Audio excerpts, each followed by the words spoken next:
positive reaction, more or less, from Kurdish officials, that this deal could potentially be protection from further fighting. But then there are many who are concerned that this is a dangerous concession to Damascus that is ultimately going to lead to what could be a genocide down the line of Syrian Kurds. Well, it's definitely a loss. The SDF, the Syrian Democratic Forces, lost on the battlefield. So Kurds do recognize that.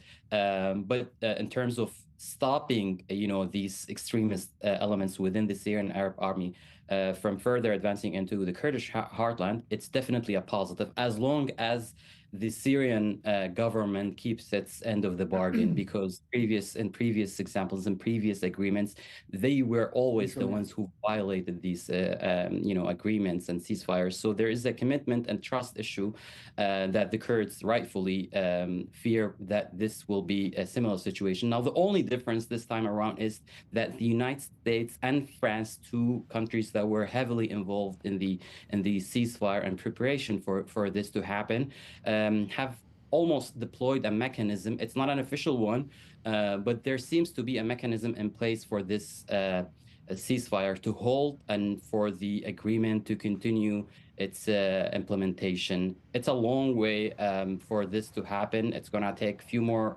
months for things to settle, especially now we're talking about tensions up to very high.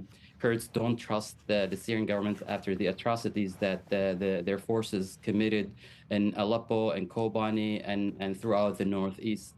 But this is certainly the general sentiment among the Kurds is that this is probably the best outcome that could have been achieved given the circumstances, given that the SDF lost much of its territory and the United States decided to side with the Syrian government. So for the time being, the Kurds feel like they lost this battle, but the war in general and the struggle for their autonomy that they maintained for so long during the civil war, there will be some more time. Given the unpredictable situation of the Middle East, Natasha, many Kurds feel like that wait might not be long. The fact that we see a lot of changes, not only in Syria, but throughout the region, give hope that, the Kurds might wait for, for another day to achieve their long-standing demands for autonomy in Syria. Right.